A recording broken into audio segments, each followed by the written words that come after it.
Hello, this is William Cooper. Welcome to Awakening Together, Relaxing into Happiness. I trust you're doing well.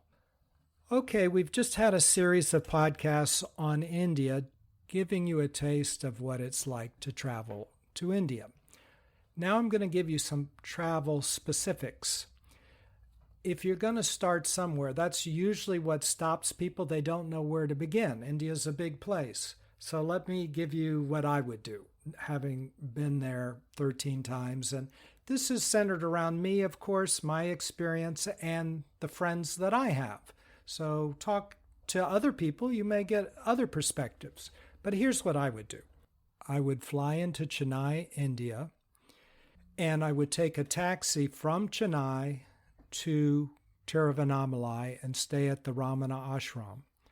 It's best to line up your taxi ahead of time and have it come from Tiruvannamalai to pick you up and then take you to Tiruvannamalai. The taxi ride is about $60. Go on the internet and look up Shanti Travels, SHANTI Travels.com, I think. But just Google Shanti Travels and you'll get it. They're very honest and there's no funny business. Not that there usually is, but just let's get a place that's well known and I've only had good experiences with. Send them an email and tell them that you'd like to get a taxi from Chennai to Tiruvannamalai. They probably will ask you what size taxi you want, and a small to medium is fine. Medium, you can sleep in the back seat, and that's the one that probably will cost $60. They'll ask you if you want to pay extra for air conditioning. Generally, most flights land at about midnight or 2 in the morning, so it's relatively cool outside then, and unless you're really sensitive, I would just say no air conditioning needed because you'll be traveling at night. They'll pick you up. You'll probably just sleep in the back seat because you'll be getting in at 2. You can ask them about any details through email. Their English is very good. When you land, you'll go through customs, which really isn't searching bags or anything. It's just looking at your passport and stamping your visa. You do need a visa. You can get an electronic visa that I think is around a month, 30 days. You can get that on the internet, and it depends on how much time you have.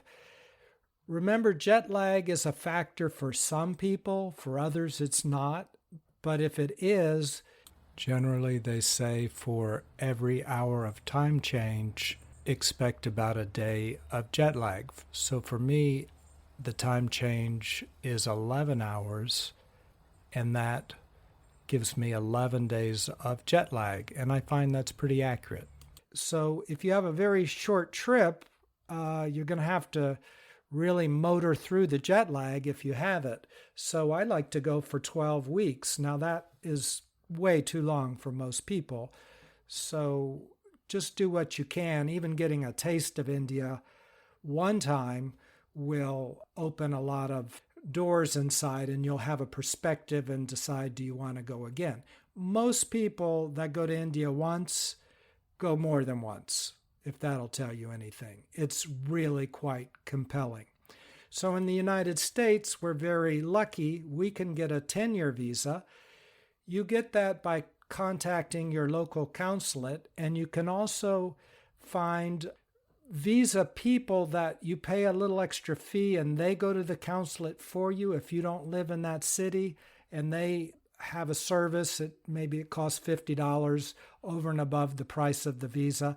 Let's say the visa costs $200 and then you pay them $50 and they do all the legwork and send you back your visa. You have to send them your passport, and they send it back and it'll have the visa inside.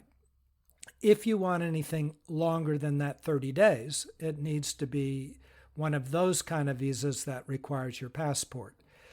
I would recommend get a 10-year visa because they're almost the same price as all the other visas, and you've got 10 years. Now, what that means is you've got 10 years. You can go unlimited access to India for 10 years, but you can only stay for 6 months per visit.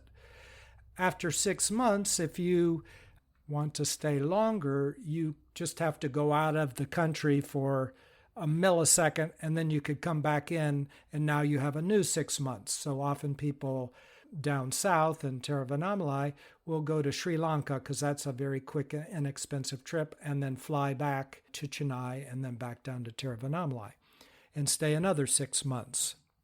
But that's what I would recommend, is a 10-year visa. Now, with COVID, you just want to check and see what the current things are. Do you need a COVID test? You didn't used to need one. What kind of visas apply now? You might want to contact the embassy or just go online and Google some things, because things are changing all the time with COVID, and I'm not sure exactly what it is now. I do have an update and some good news for you. I just went online recently. We've decided to go to India this January, February, and part of March. And I found that you can now, if you live in the United States, obtain a 5-year tourist visa online. It's $80 and fairly simple. You apply the next day, approximately, you're approved, and you print it out and you've got your visa. That's it. Much easier than sending your passport in and doing all that. It also seems to have the same conditions where you can stay 6 months at a time and then go out for a second and then come back into India for another 6 months. And you can do that as often as you'd like for 5 years. Or you could just go back to the United States, wait a year or two, and come back. But as long as you've got that visa for the 5-year period, it's unlimited entries into India. You go to www.indianvisaonline.gov.in, search around a little, and what you're looking for is something like online e-visa, maybe it is. If you live in another country, I'd suggest you go online to the Indian embassy in your country and see what they're offering online for you. They may have done this online or some version of it visa for your country as well. Very good news, and I'm so happy to be able to pass it on to you. Something else that I would recommend is when you get there, stay at the Ramana Ashram. Google Ramana Ashram, R-A-M-A-N-A Ashram. And when you pull up their website, look around and you'll find some tab on how to stay there, like accommodations or visiting or something like that. And it will say that you can stay 3 days. Well, you definitely can do that. You send them an email and tell them when you'd want to stay. But if you tell them that you really would like, tell them that you've read Paul Brunton's book, In Search of a Secret India. You should read that first anyway.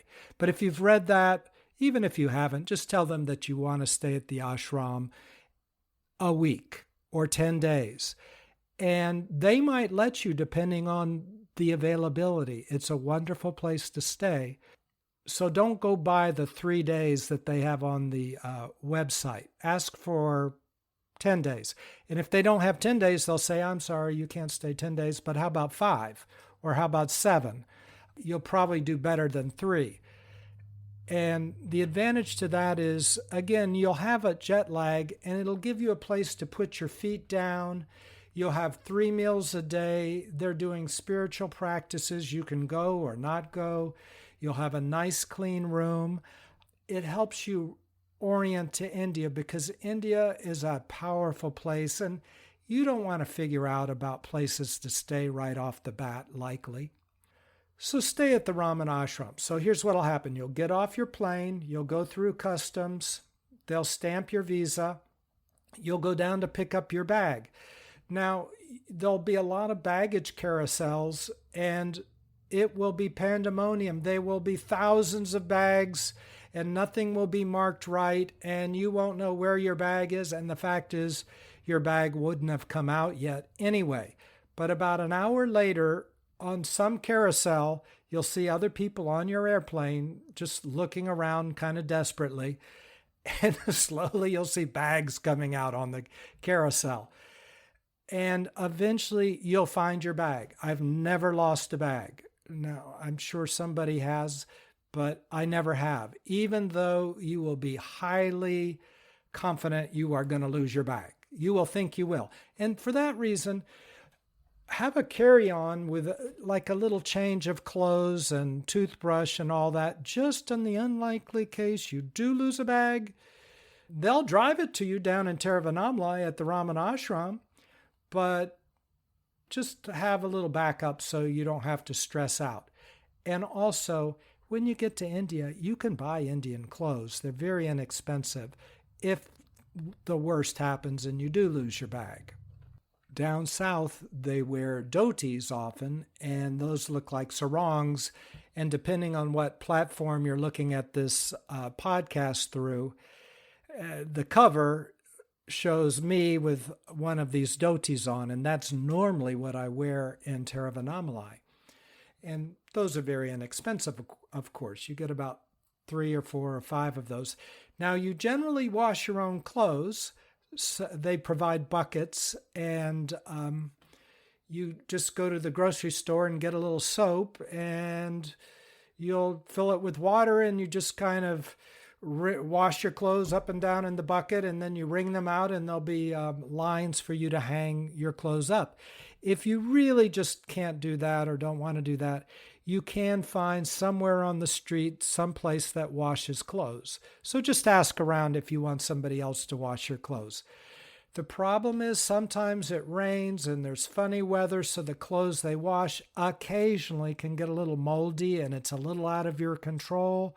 So you might give them clothes that are white and they might come back yellow.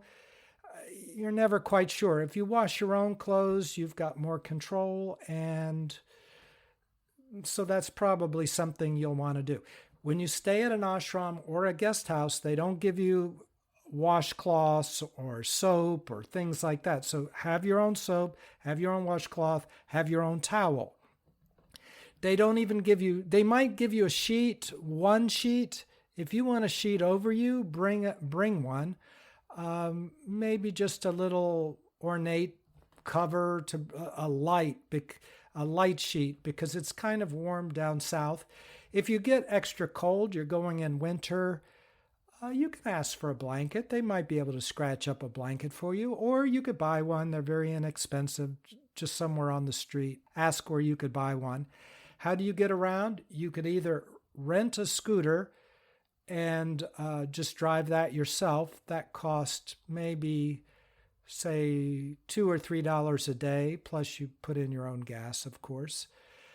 There's no insurance, there's no anything. You're just out there. But I would not recommend that until you've been there for a number of years, because the traffic is very intuitive, and it goes backwards from what we're used to in the United States. It's like how it is in England or something. It's reverse. But also, they're not really rules. You might say, well, I'm in my lane, but a bus, if he wants to pass somebody, he'll just get in your lane. And the unspoken rule is you just want to stay alive. So all the smaller vehicles veer over to the side. You might even go into the dirt off of the road just so not to be hit by the bus or the truck. You don't argue, you just get off the road. And also, everybody is watching everybody else. They're not thinking, well, there's this rule and this, everybody needs to stay on this side and I trust they will and they'll stop and they'll do the right thing. No, you don't do that. You just drive according to how everybody else is around you. So it's very intuitive. It's more, instead of like in the West, it's like an army walking in lockstep. In the East, it's more like a school of goldfish just swimming, and when a shark comes, they scatter. And that's how you drive, and you look out for the other fish. So everybody's looking out for you, you're looking out for everybody else. It turns out to be much safer than it seems, because it's very intuitive and you end up being very aware. You don't go into your hypnotic trance just relying on everybody following rules. You are very intuitive. So it turns out very safe, but I wouldn't do it right off the bat. Meditate some, and because in the West, we're very locked up inside in general. Maybe you aren't, but I was, and people I know, and we're just too tied up and too reactive, and we'd probably get ourselves killed instantly, which can happen. So how would you get around? They have rickshaws everywhere. They're very inexpensive. They're little yellow vehicles on 3 wheels, 2 back wheels, 1 front wheel, kind of looking like a closed-in motorcycle in a way, with a bench back seat. And it'll fit like 4 people in there, maybe, if you press. But I don't know. What could I say it would cost per kilometer? Maybe, I'm probably going to be way off here, but let's say it costs 30 cents a kilometer. I'm not sure. It's inexpensive. You could go downtown from the ashram, for instance, for probably $1.50. And they're everywhere. You can flag them down, or they're just waiting in a row. You just walk up and you ask. You can bargain with them. How much would it cost to take me to the Shiva temple? And he'll say one thing, and if you're new, you'll probably agree with it, which is fine. So what? You lose 50 cents. You go, and then after a while, you learn what the price is, and that's what you ask for next time. Like, okay, no, they'll say $1.50, and you say, no, I'll give you $1. Or they'll say $2, you say, no, how about $1.50? And they'll go, okay. They're all in a good mood. It's not cutthroat, it's just how they do things. So you're expected to bargain a little bit, but you don't have to. So let me get back to the airport. You found your bag, okay, after an hour of desperation or 2 hours. You found your bag. Now you're going down the corridor. It's clearly marked, and you're suddenly finding yourself going outside, and there are literally 500, 1,000 people behind a fence, and they're all waving signs, and it's pandemonium. And you just feel a bit panicked, like, how do I find my taxi driver? This will never happen. I can't do it. Well, you will find the taxi driver, and they will find you. They'll have a sign, and it'll have your name on it. And it'll say welcome or something, or it'll just have your name, and they will be waving. They really will find you. And they have every single time, and they get there early. So you say your flight arrives at 2. They know it'll take a little time for your baggage and all that, but they'll be there and they'll pick you up. What if they didn't? You arrive in Chennai and they didn't pick you up. Well, just get a local taxi and ask them to take you to a hotel. They've got some real nice ones. Now, these hotels can be way more expensive than the guest houses in Tiruvannamalai. They might cost $100, but you'll have a nice place to stay and then get a taxi from there. Just get a taxi or get a local taxi and ask them to drive you to Tiruvannamalai. It won't be $50 or $60. It'll probably be $100, but still they'll take you there. So you'll work it out. You're not stranded. Everybody's nice. It'll work out. If you just want to stay in Chennai for a day or 2, check out the Beverly Hotel. It's fairly inexpensive and very nice, and they serve breakfast with your room generally. I'm going to say it's $40 a night, but I'm not quite sure. Maybe it's $50. I'm not sure, but you could stay there. Another thing at Chennai, by the way, is if you're a Christian and you want to go to where Doubting Thomas lived, you could stay in Chennai for a day or 2 and ask a taxi driver to take you to Thomas's cave. That's near the airport. There's a chapel, and then down underneath there was a cave where he used to hang out. And if people were trying to chase him or kill him or something, he especially hung out there. Very powerful there. And also there's a Catholic church that's built down by the ocean where his remains are. And you could go there too. That's less powerful. You can go to where his remains are in the basement. It's still powerful, but not as powerful as the chapel. The chapel behind their pews and down in the cave is underneath, but in the back behind the, let's call it the pulpit, up on the wall, you'll see a framed relic, and that's a little piece of his bone, and you can touch the glass, and it is extremely powerful. He, after Christ died, he went to Kerala on the other side of India, started a lot of churches there, and that's a big Christian area. It's both Hindu and Christian, but a lot of churches there. Eventually, he was persecuted and fled over to Chennai on the other side of India, where he lived for a long time and was eventually killed. But it's a very powerful cave. One place in the other podcast that I didn't tell you about is a lot of people like Amaji. She comes to the West when there's not COVID, very powerful, and she has an ashram in Kerala. So you could look up her ashram, just Google AMMA.org, and you'll find that. And go when she's there. You can stay at that ashram, and I've never been, but really thousands of people. It could be very crowded there. She's very powerful, but she'll have all night long spiritual events, and they're powerful. They might wear you out, but they're powerful. So she goes around Europe and the United States, around the world, really. I saw her in Tiruvannamalai. She came there, and there were probably 30 to 50,000 people, and it was quite wonderful. But you could go to her ashram or go somewhere where she is. It's easier to see her in the West. There are less people, and it's free also. At the Raman ashram, by the way, they do have people that come and speak.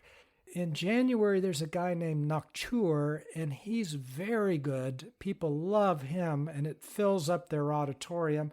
Krishna Das comes and sings there about once a year. And most people tend to like to go there anywhere from the end of December through around the end of February. After that, it starts getting hot, and before then, it can be rainy. Although they have a big festival, usually the end of November, called Deepam, where they light the top of the mountain on fire, that symbolizes the light that comes out of all of us. And it's a huge deal, and hundreds of thousands of people come, and it's giant. That's worth going to. But if you have a limited amount of time, the weather is really good from December 15th generally to the end of February, because it's winter time there, but it's South India. So in Fahrenheit, the lows are probably about 70, maybe 68. And the highs might be, let's say, 80, and then just slowly trending up by the end of February might be 85. But then after that, it really swings up in March. So that's a good period of time. But now the ashram gets crowded because everybody likes to come, and people come from all over the world. Every nationality, and so it's so many Indians and so many spiritual people, because you don't come to Tiruvannamalai unless you're deep into your spirituality, generally. So you meet a lot of interesting people. A lot of Western teachers come there and bring groups of people, all their followers. So you have a lot of that going on too. As a result, it's better to make your reservations at the ashram as far in advance as you can. I think they want at least a month maybe, but I would do it as soon as you know you're going to India and you get your plane ticket. Make your reservation. If they don't have a space available when you want, if you're saying I want December 15th through the 25th or something, then just get a guest house when you get there. Ask your taxi driver about a guest house. He'll guide you. They're all over the place. Or ask him for a good hotel. They cost a little bit more, but maybe for the first day or two you want that. And ahead of time, ask the ashram when a date is available, and then check into the ashram maybe once you've been there for a while, and then they have an opening. But they'll probably have an opening if you put in your request at least 2 or 3 months ahead of time. They might have one if you did it 3 weeks ahead of time. It's hard to say. Another little trick is if they don't have an opening and you're flying into Chennai, maybe go to the Beverly Hotel and stay there for a few days. Go to Thomas's Cave and go to some temples in Chennai. It's a big city. Ask where some good places are. There's another hotel further away in Chennai that's nearer to Thomas's chapel at the ocean, and that's called the Woodlands Hotel. You could stay there. And it might even be called the New Woodlands. Google that one. You could stay there. It's pretty nice. Not quite as nice as the Beverly. It's cheaper, a little bit cheaper. I think you buy your own breakfast there. But that's an option too, if you want two inexpensive options, if you happen to want to stay in Chennai for a while. Then ask them to send you a taxi from Tiruvannamalai. Ask Shanti Travels to send one to your hotel on next day, and they could meet you at the hotel and then take you down to Tiruvannamalai, to the ashram when your reservation starts, if you couldn't get one on the night that you arrived.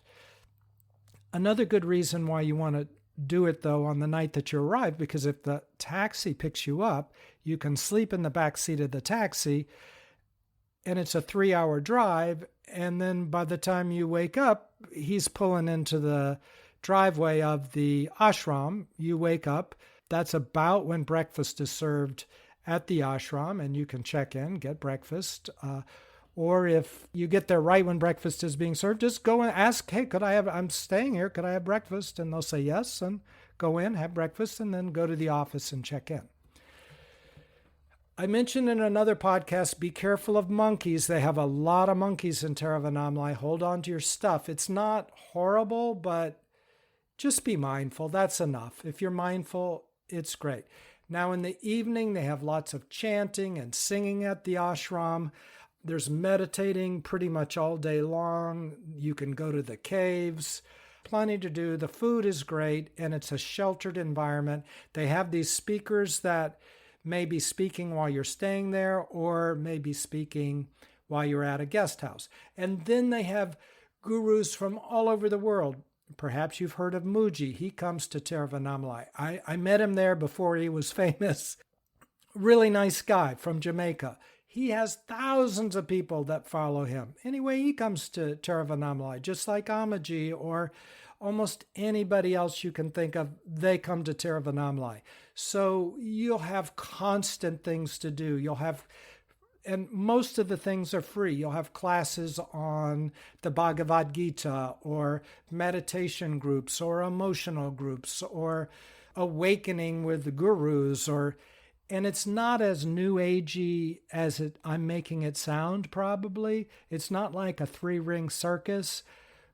These are very sincere people, and they meet in little niches and places, and you just find out about it and you show, and it's often a small group, very sincere, very deep in their spiritual practice.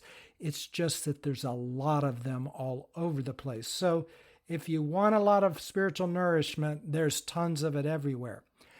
Also, there's a lot of these ashrams and temples. I'm going to just make up a number, 1,000 in Tiruvannamalai, which is a small place. So you can go and sit there, and these things radiate energy, some more than others. But some of them, you might just want to sit there for hours or a day. Some of them feed you. Some of them have lunches or dinners, and they feed you and anybody else that wants to stop by. It's hard to go hungry in India. You know, that's kind of a little contrary to what we hear in the West. Oh, they're so poor and starving. Yeah, but everybody's taking care of each other. And if you want to eat, somebody's going to feed you. And even you as a Westerner that don't need to be fed, they're going to want to feed you. They're just that giving, that generous. So there's a wealth in India. It's a very generous place. There's a wealth. If you need medical care, often there's medical tourism. You can go to a dentist, for instance, and get a filling for like $7, or get a checkup for like $5, get a crown for $70, maybe $100. You could be a porcelain crown. That probably is $100. You get a good dentist. So as long as it's not overly complicated dental work, like some around the corner, under this and under that, and all this, you need the best surgeon in the world to do it. As long as most dentists in the United States could do it, you can get a very good dentist in India, in Tiruvannamalai, to do your dental work. And if you need dental work, the savings would probably pay for your trip. You can get all sorts of x-rays and MRIs and all that for very inexpensive. If you have medications you need, in India, you don't have to go to the doctor to get a prescription. You just go to the pharmacy and tell them what you need, and the pharmacist gives it to you. And the cost of the medication, and it's no questions asked, it's just, what do you need? They just trust that you know what you're doing. If you need advice, the pharmacist can give you advice. No, don't do this, or have this with dinner, or do this or do that. They have free clinics with doctors there. The ashram, Raman Ashram, has a clinic. Or if you pay to go see a doctor in Tiruvannamalai, the bill probably is going to be about $5 or something like this. A MRI is going to cost you go to a separate place to get something like that if, God forbid, you need one, and that's probably going to cost you $70 or $50 or something like that, but not hundreds. The price of medications are, let's say if a medication here in the United States costs $2 a pill, it probably is going to cost maybe a nickel a pill, 5 cents a pill, or maybe 10 cents a pill. Mostly maybe 20 cents a pill, but probably not. Same medication, they make it in India, they send it to the United States. It's the same thing. It's just much less expensive. So if you have expensive medications, India is a good place to stock up on it. Do they check on it in customs? Not really. No. They might, when you come back into the United States, I'm talking about, they might ask a question. But generally in the United States, now they have electronic things, and they just are more interested in the total dollar value of things that you buy rather than what the things are. So they don't even really ask you anymore. They used to ask me, and I would just tell them. And if I wasn't supposed to have it, they'd say, oh, well, has your doctor in the United States given you a prescription for it? Or do you have a prescription for it? I suppose you could have an Indian doctor's prescription. And if you did, it was fine. And if you didn't, they would give me a small lecture like, you need a prescription, and then wave me through. Like, don't do that again. So they don't really, it's not very strict on medications. They know what's going on, and they know it's kind of crazy to not be able to import the same stuff you buy here. So that'll save you a lot of money if you need medication. As far as changing money, oftentimes the best way to change it is ask the taxi driver where to change it, or maybe at a restaurant, they'll change it for you, or where you would rent a scooter, they also change money. It's these little tiny hole-in-the-wall places. They'll give you the best exchange rate, or just ask around when you get there. Where's a good place to change money?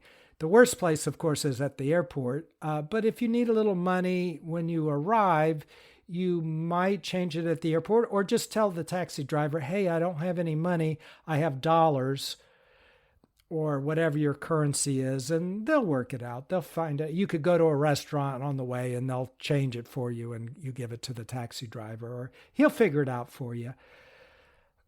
As far as, and in changing money, $100 bills, you get a little bit higher exchange rate than any other form of dollars. And they like dollars a lot. They'll take all currencies, but dollars get a good exchange rate. Most of them, it's just a little bit better than maybe some others. I think euros get very good exchange rate, but as far as dollars, get $100. If they can be new and crisp looking, they really like those. So that might even get you just a smidgen more. Cell phones. You can bring your Western cell phone, and you can buy an Indian SIM card. Now, because of weird Indian laws, if you buy an Indian SIM card, it tends to deactivate after about 2 weeks. So suddenly your phone's not working. So the way around that is when you go to these little shops, you maybe even before you go to a shop, ask your taxi driver and you want a pre-owned SIM card. It's like at the shop, they know somebody who's activated the SIM card already, and it's an Indian, so it's not going to be deactivated. And then you buy that SIM card for a little bit extra money. I mean, it's like $6, $10, $5. You buy that SIM card, you're much better off, and then you put that in your cell phone. And generally the way you do it is you buy minutes. You might buy a package where you get maybe 1,000 minutes a week, or you might get 1 gigabyte of data per day or 2 gigabytes of data per day, or whatever the packages that you buy. They'll have an assortment of packages, and you buy it that way, day by day by day, but you buy it as many days as you want. You might buy 30 days worth or 2 weeks worth and renew it at the end of 2 weeks, or whatever suits your needs. It's very inexpensive. You can get a SIM card. Let's say the card itself costs you $5, and then your package for 30 days might cost you $20. So you're in it for $25 for a month, somewhere in that range. So it's very inexpensive. Find somebody that'll sell you a pre-activated SIM card. They'll know what you're talking about. It's a big problem for Westerners, so they know. Bring earplugs, because India's very noisy, can be, and at night you want to sleep, and who knows what's going to happen. For one thing, they're chanting day and night. You may not be able to hear it, but that's a good thing. It's a high spiritual energy, but there's chanting going on. Maybe very faintly, or maybe you don't hear it at all, but there's traffic. You could be in a guest house and suddenly they're drilling for water right next door to you. They're going to build a new house and they're drilling for water because that's how they get their water, through a well. And it will be ear-splitting noise 24 hours a day for days. And there was nothing. There was just an empty field, and suddenly they're drilling.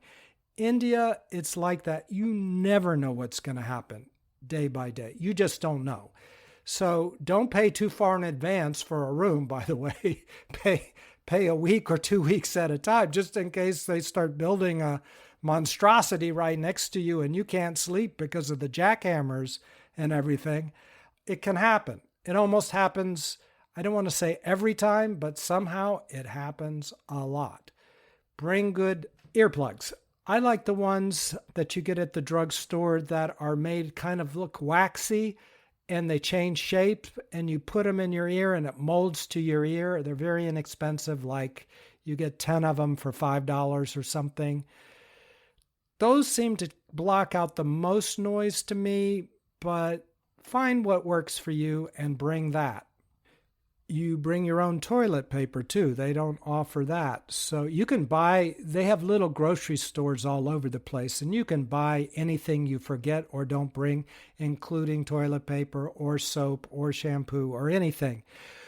What's kind of expensive there is things like shampoo, or if you wanted chocolate or coffee, you can bring coffee and make your own coffee. Get one of those little heating coils that you can plug in. You could buy one in India at the grocery store. Maybe that's a better way to do it. And it has the Indian plug on the end. And if you ever travel anywhere else, buy a converter that converts it to a Western plug. A lot of these guest houses do not have hot water, although that's becoming more and more. Hot water is becoming more and more included. But because they don't, you can buy at most grocery stores a coil that costs about $20, and you plug it into the wall and it heats up. They give you buckets, plastic buckets. You fill it with water and it'll heat up all the water. And the way you take showers in these kind of guest houses is there's a ladle, a big one, and you dip it in the bucket and you pull water and you dump it on your head. So you can make the water the temperature you want and then dump it on your head, and you lather up and wash, and then you dump more on to rinse off, and you kind of go through that process. So you could wait until you get there, and if you don't have hot water and you want hot water, then get a coil. If you stay at the Ramana ashram, the old part does not have hot water. And if you're a single male, that's where they'll often stick you. But it's a high honor because that's where the old swamis used to live. And so people want to get into that place, but it just doesn't have hot water. It's a great place. It's right up against the foot of Arunachala. The other rooms are more modern, and they have hot water, and they look more Western. And by the way, the older rooms often will have regular Western toilets. If it doesn't, you can always go back to the office and say, could I have one with the Western toilet if that's really important to you? And often they can switch you to one. Okay, I hope that helps. That's a lot of practical stuff about how to actually travel in India. Once you get there, anything I have not covered, people are so kind, both the Indians and generally the foreigners, because they're traveling too, and they will share any stories or tips. Just ask them, hey, I'm going to go here, or where would you recommend I go, or how should I travel, or what do I need to get or do, or hey, I have this problem. Do you know how I can solve it? I'm in my ashram and the water's cold and I can't take it. I heard about these coils. Where do I get one? Well, I already told you. You go to the grocery store, but they could tell you too. So anything like that, you just ask, people will tell you. It's a wonderful place. I would highly recommend go to India at least if you have the longing. It's never too late. You're never too old. Even if you just have a weekend, go. Just go and see what it's like. Get a taste. And then after that, you'll have a perspective, and you can make a plan to go back again later if you feel pulled to go back again later. And if you don't, you don't. But you went to an interesting place, and you'll have some interesting stories. Go as long as you can, though. A week, 2 weeks, 3 weeks, 4 weeks, longer if you can. Okay, I hope this helped. Next week, we'll be back to things more on the topic of awakening. We'll see what that ends up being. But this week, just enjoy yourself, and I really hope you read that book, In Search of a Secret India, by Paul Brunton. Most of you have read the autobiography of a yogi by Yogananda. That also gives a good flavor of India. It seems far-fetched. It seems that these things couldn't really happen. But in my experience, I would guess they probably did. It's not quite as specific, and it's a little bit more flowery than Paul Brunton's book, but it's very powerful, and it's a classic, and everybody's read it, and you almost should just read it because it's a classic, and it gives you something to talk about with others. Okay, take care. I look forward to talking to you next week. Bye. Hello, this is William. If you've enjoyed this podcast, please consider sharing it with somebody else. Send them a link. Thanks so much.